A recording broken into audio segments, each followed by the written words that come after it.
Hello and welcome to my YouTube channel. नाज़रीन, हमने prefixes and सुफिक्सेस का लेक्चर स्टार्ट किया हुआ था। तो पिछले 2 लेक्चर्स के अंदर हमने प्रीफिक्सेस को कवर किया था। आज के इस लेक्चर के अंदर हम सुफिक्सेस को जो है वो कवर करेंगे। तो आज का जो हमारा टॉपिक है वो है सुफिक्सेस एंड वर्ड एंडिंग्स।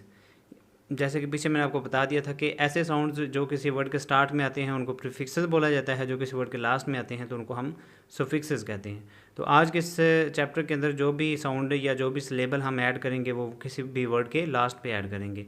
तो सबसे पहले वो यहाँ पे ये बता रहा है कि where it would be awkward to write ing at the end of a word, the suffix ing is represented by a light dot. कह रहा जी बाज़ का तो कुछ वर्ड्स ऐसे ही आएंगे इंग्लिश के अंदर, जैसे कि नीचे एग्जाम्पल्स में दिए भी हुए हैं कि जिनके साथ हम इंग नहीं यूज़ कर सकते, यानी कि एन गे नहीं लिख सकते।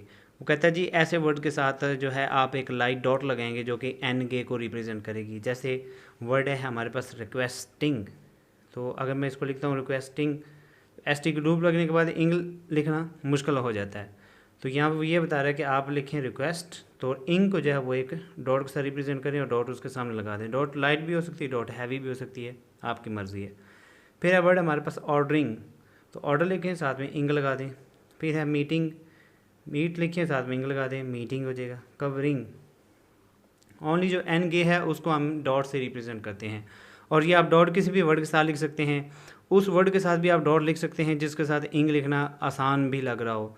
तो इसमें ये ज़रूरी नहीं है कि डॉट आपने वहाँ पे ही लगानी जहाँ पे एन के लिखना मुश्किल है। जहाँ पे एन के लिखना आसान भी है आप वहाँ पे भी जो है डॉट यूज़ कर सकते हैं।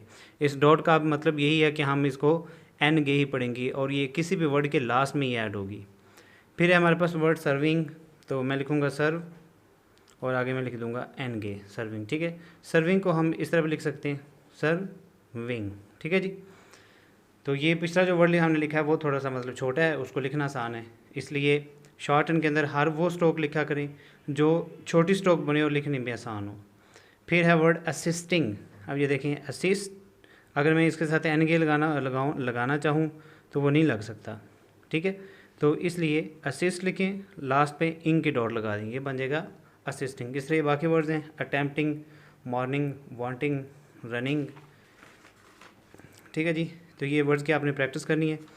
फिर है जी हमारे पास the dot ing is used after downward R and a light straight downward stroke.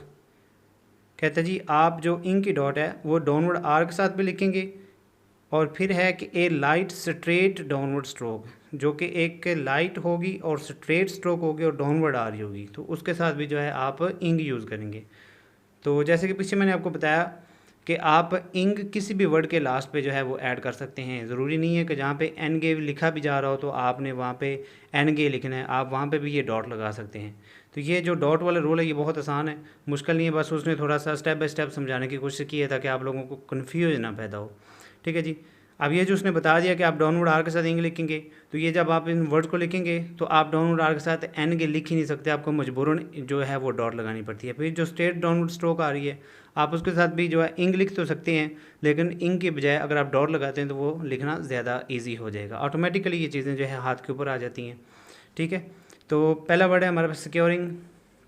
Securing के लिए देखें ज़रा, डाउनवर्ड आर उसने बताया जी, इसके साथ हम एन के लिखते हैं तो ये ऑकवर्ड स्ट्रोक बनती है, तो ऑटोमेटिकली इसके साथ हम मजबूरन डॉट लगेंगे। ठीक है, फिर इस तरह शोरिंग, हेयरिंग, बेरिंग। फिर है getting, light downward stroke, get, get, और आगे हम इंग यूज़ कर सकते हैं, लेकिन अगर हम डॉट लिखते हैं तो स्ट्रोक अच्छी भी लगेगी और लिखना भी आसान है। फिर है वर्ड पेइंग, पे साथ में डॉट लगा दें, पेइंग।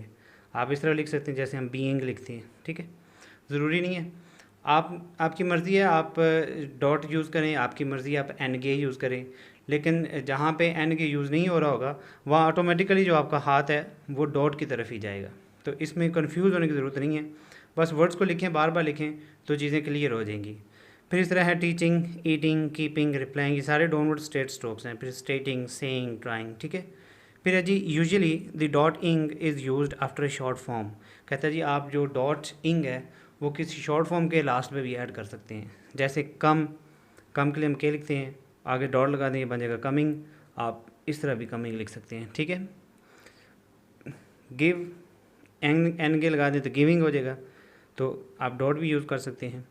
फिर है थैंक, इंग लगा दे थिंकिंग, थिंक इंग लगा दे थिंकिंग, इंसिस्ट का इंटरेस्ट तो इंग लगा दे इंटरेस्टिंग। अब इंटरेस्टिंग को हम ऐसे भी लिख सकते हैं, आपकी मर्ज़ी है, ठीक है जी। फिर है जी where ing is represented by the dot the plural ings is represented by a light dash as shown. इसका मतलब ये है कि वर्ड हमने लिखा था मीटिंग तो हमने डॉट लगा दी थी तो ये बन गया हमारे पास एन के। लेकिन अगर वर्ड आ जाए मीटिंग्स तो फिर हम इंग के लिए क्या यूज़ करेंगे, इंग्स के लिए। कहते हैं जी जब इस तरह की मतलब प्लूरल फॉर्म्स हैं तब आप डॉट नहीं लगाएं, आप क्या करें, आप वर्ड के लास्ट पे छोटी सी डैश लगाएंगे। इट मीन्स कि ये वर्ड प्लूरल है, लेकिन इसके साथ हम पढ़ेंगे इंग्स। जैसे मीटिंग के लिए हमने लिखा इंग, मीटिंग्स हो तो हम छोटी सी एक डैश लगा देंगे, ठीक है। फिर है मॉर्निंग, हमने ऐसे लिखा था, अगर आ जाए मॉर्निंग्स तो फिर हम जो है एक डैश लगाएंगे। फिर है हेयरिंग, हेयरिंग्स हो तो ये एक छोटी सी डैश लग जाएगी, ठीक है जी। फिर है जो the suffix ment is represented by N T, यानी कि वर्ड के लास्ट पे जो साउंड होगा वो मेंट का होगा। जैसे वर्ड है अचीवमेंट, लेकिन यहाँ पे ये बता रहा है कि आप मेंट को एम और एन के साथ नहीं लिखेंगे बल्कि आप एन टी को हाफ करेंगे तो वो मेंट को शो करेगा। कैसे, हम एग्जाम्पल्स में देखें, where the sign ment M N T, जिनके एम एन के साथ हमने हाफ किया, can not be easily joined, कि वहाँ ऐसे अल्फाज जिनके साथ मेंट को लिखना थोड़ा सा मुश्किल हो जाए तो आप क्या करें, आप एन टी को जो है उसके लिए मेंट के लिए यूज़ करें। जैसे वर्ड है हमारे पास पहला अचीवमेंट, ये आपके सामने, तो अगर मैं लिखता हूँ अचीव तो मैं इस तरह लिखता हूँ। अगर मैंने इसके साथ मेंट ऐड करना हो तो ये एक बहुत ही ऑकवर्ड स्ट्रोक बनती है। तो यहाँ पे ये बताने की कोशिश कर रहा है कि ऐसे वर्ड्स जिनके लास्ट पे मेंट का साउंड आए और मेंट को ज्वाइन करना मुश्किल हो तो तब आप मेंट को एन टी के साथ रिप्रेजेंट करें जो कि मेंट का साउंड क्रिएट करेगा। जैसे अचीवमेंट, फिर है कंसाइनमेंट, साइन मेंट, ठीक है जी, एन टी को माफ़ कर देंगे। फिर कमेंसमेंट, कमेंसमेंट, ठीक है। अभी देखें, अब इनके साथ एन टी को लिखना ज़्यादा आसान है बजाय इसके कि हम कमेंट्स के साथ मेंट लिखें, ठीक है। ये लिखना थोड़ा सा मुश्किल भी हो जाता है और एक स्ट्रोक भी अच्छी नहीं बनकर आती। फिर है अनाउंसमेंट, अनाउंसमेंट, एन टी को ऑफ कर देंगे, ठीक है। फिर है जी the suffix mental, mentally, mentality, ये तीन वर्ड्स हैं। Mental, mentally, mentality is expressed by disjoint ment, कि ऐसे वर्ड्स जिनके लास्ट पे वर्ड आ जाए मेंटल, मेंटली, मेंटिलिटी, तो उन तीन वर्ड्स को शो करने के लिए हम मेंट को अलग लिखेंगे, डिसजॉइन करके लिखेंगे, किसी भी वर्ड के साथ ज्वाइन करके नहीं लिखेंगे। एग्जाम्पल देखते हैं, एक्सपेरिमेंटल, ठीक है जी, हम क्या करेंगे, हम लिखेंगे एक्सपेरिमेंटल है तो एम और एन को हम डिसजॉइन करके लिखेंगे उसके करीब ही लेकिन उसके साथ मिलाएंगे नहीं, ठीक है। फिर है डिपार्टमेंटल, तो ये था हमारे पास डिपार्ट और ये एम एन को अलग से लिखेंगे तो ये बन जाएगा डिपार्टमेंटल। फिर है जी सेंटीमेंटल, सेंटीमेंटली, सेंटीमेंटलिटी, तो ये बन गया हमारे पास सेंटीमेंटल, सेंटीमेंटलिटी और सेंटीमेंटली, ठीक है जी। फिर उसके बाद है द एंडिंग्स फुलनेस, ऐसे वर्ड्स जिनके लास्ट में फुलनेस आता है या लेसनेस आता है, are expressed by disjoint F S and L S, ऐसे वर्ड्स जिनके लास्ट में आ जाता है फुलनेस तो उसके लिए हम एफ एस को डिसजॉइन करेंगे, और ऐसे वर्ड्स जिनके लास्ट में लेसनेस आता है उसके लिए हम एल और एस सर्कल को डिसजॉइन करेंगे। जैसे कि एग्जांपल में है थॉटफुलनेस, अब ये थॉटफुलनेस है, थॉट लिखेंगे उसके साथ हम एफ और एस को डिसजॉइन करेंगे। थॉट, एफ और एस आप ऐसे लिख सकते हैं जैसे भी आपको जो इसकी पोजीशन जो अच्छी लगे, ठीक है जी। ये बन जाएगा थॉटफुलनेस। थॉटलेसनेस, थॉट लिखेंगे और एल एस को डिसजॉइन करके लिखेंगे, इट मीन्स लेसनेस। फिर है होपफुलनेस, होपफुलनेस, क्योंकि ये फुलनेस है तो इसके लिए हम एफ और एस को जो है वो हाफ करेंगे। तो उसके बाद है होपलेसनेस, होपलेसनेस, ठीक है जी, एल एस को हमने डिसजॉइन कर दिया। तो ये बहुत आसान है, सफिक्सेस मुश्किल नहीं है, बस थोड़ी सी प्रैक्टिस करनी पड़ेगी आपको। फिर है जी the suffix ship is represented by a joint और डिसजॉइंट इश, ऐसे वर्ड जिनके लास्ट में वर्ड आ जाता है शिप, जैसे फ्रेंडशिप, सिटीजनशिप, हार्डशिप, मेंबरशिप, तो उसके लिए कहते हैं जी शिप को जो है वो आप डिसजॉइन भी कर सकते हैं या फिर आप इसको ज्वाइन भी लिख सकते हैं। जहाँ पे ज्वाइन हो रहा हो तो आप ज्वाइन कर दें, जहाँ पे ज्वाइन ना हो रहा हो आप डिसजॉइन कर देंगे। शिप को जो है हम सिर्फ इश्क के साथ रिप्रेजेंट करेंगे। जैसे वर्ड हैं जी हमारे पास फ्रेंडशिप, तो उसके लिए हम क्या करेंगे, लिखेंगे एफ आर रिवर्स हाफ किया हमने, ठीक है जी। और इसके साथ चूँकि ज्वाइन हो ईजिली हो रहा था, हम इसके साथ जो है इसको ज्वाइन करके लिखेंगे। फिर है सिटीजनशिप, ये बन गया हमारे पास सिटीज़न, और इस जो है इसके साथ ज्वाइन हो सकता है इजीली, आप कर सकते हैं। फिर है हार्डशिप, हार्ड और शिप के लिए इसको अलग कर दें। फिर है मेंबरशिप, मेंबर लिखें, इसको अलग जो डिसज्वाइन करके लिखें। ऑनरशिप, तो ये बन जाएगा हमारे पास ऑनर, और इस जो है इसके साथ ज्वाइन ही रहेगा, तो ये बन गया हमारे पास ऑनरशिप, ठीक है। तो ये जो हमने अभी तक फिक्सेस पढ़ी हैं बहुत आसान है। आगे चलते हैं। आगे है जी लिटी और रीटी, जैसे वर्ड्स है पॉसिबिलिटी, तो लास्ट पे आया लिटी। फिर है हमारे पास डिज़ायरेबिलिटी, इल्टी, ठीक है। फिर आएगा हमारे पास सिमिलैरिटी, मेजॉरिटी, मिनॉरिटी, फिर आया हमारे पास रिटी। तो ऐसे वर्ड जिनके लास्ट पे साउंड आ रहा हो लिटी या रिटी, प्रिसीडेड बाई एनी वावल, किसी भी वावल उनके साथ जो है आ रहा हो, is expressed by disjoint the proceeding stroke, कि आपके यानी कि ऐसे वर्ड्स जिनके लास्ट पे लिटी या रिटी आएगा, उसको हम जो उसकी लास्ट स्ट्रोक होगी उसको डिसजॉइंट करके लिखेंगे। जैसे पॉसिबिलिटी है, तो लास्ट में चूँकि लिटी से पहले बी है, तो हम जो है उसकी प्रोसीडिंग स्ट्रोक बी है, ठीक है।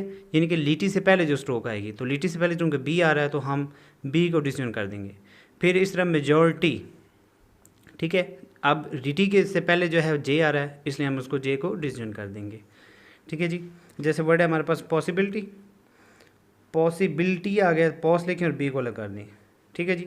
फिर है इनएबिलिटी, इन लिखें, बी को डिसजॉइन कर दें। डिज़ायरेबिलिटी, डिज़ायर पूरा आ जाएगा और बी जो है उसके साथ डिसजॉइन हो जाएगा। लायबिलिटी, लाया के साथ बी अलग हो जाएगा, ठीक है जी। तो ये हमारे पास है लिटी या रीटी के साउंड। फिर है फॉर्मेलिटी, अब ये देखें फॉर्मेलिटी, अब इनमें सब में तो आ रहा था बी, अब फॉर्मेलिटी में या लिटी से पहले क्या आ रहा है एम, तो हम क्या करेंगे फॉर लिखेंगे और एम को डिसजॉइन करके लिखेंगे, इट मीन्स फॉर्मेलिटी, ठीक है। फिर रेगुलरिटी, अब देखें रेगुलरिटी में जो है रिटी से पहले एल है, तो हम क्या करेंगे, हम रेगू के साथ एल को डिसजॉइन करेंगे, यानी कि लिटी या रिटी से जो पहले स्ट्रोक आ रही होगी हम उसको डिसजॉइन करेंगे।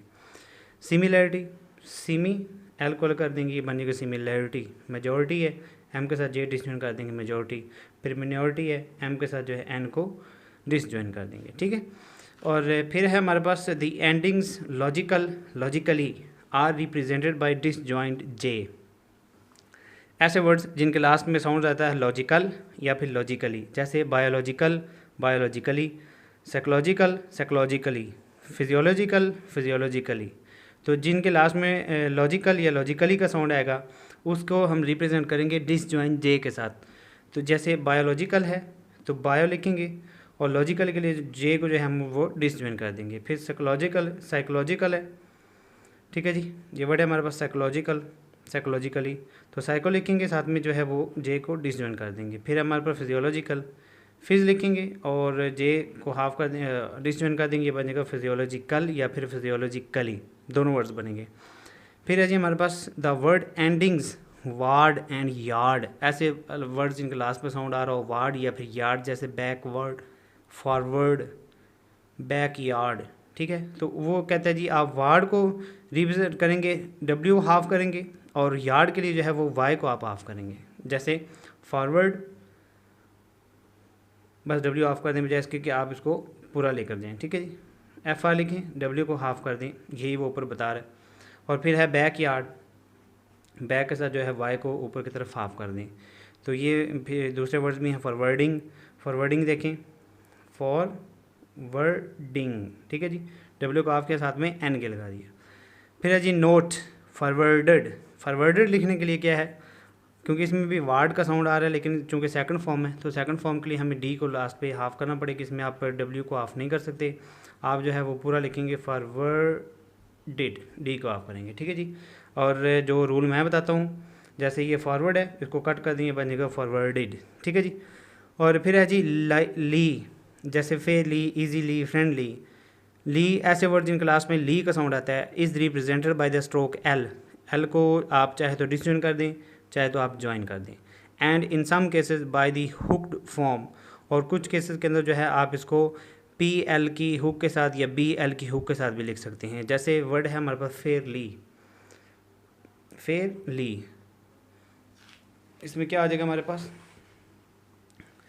एल को जो है हम इसके साथ डिसजॉइन करेंगे, फेयर और ये ली, ठीक है, डिसजॉइन कर दें या फिर ज्वाइन कर दें। ईजीली, ईजीली, फ्रेंडली, फ्रेंडली, अब इसके साथ हम ज्वाइन नहीं कर सकते तो हमने डिजॉइन कर दिया। इंस्टेंटली, ये बन जाएगी इंस्टेंट और ये ली, इंस्टेंटली। पार्टिकुलर, पार्टिकुलरली, ठीक है जी।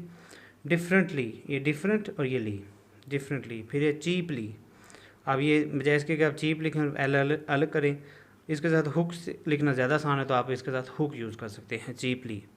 फिर है एक्टिवली, अब ये देखें अगर हम एक्टिवली लिखें और ली अलग करें बजाय इसके कि हम इसको हुक फॉर्म के साथ भी लिख सकते हैं, एक्टिवली, ठीक है जी। डीपली, वही सेम साउंड चीपली की तरह, डीपली, ठीक है जी। ये थे हमारे सफिक्सेस जो हमने आज सारे एक ही लेक्चर में जो है कवर किए हैं।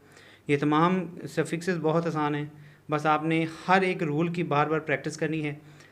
हर एक रूल की अच्छी तरह प्रैक्टिस करने के बाद आपने नेक्स्ट रूल पे मूव ऑन होना है।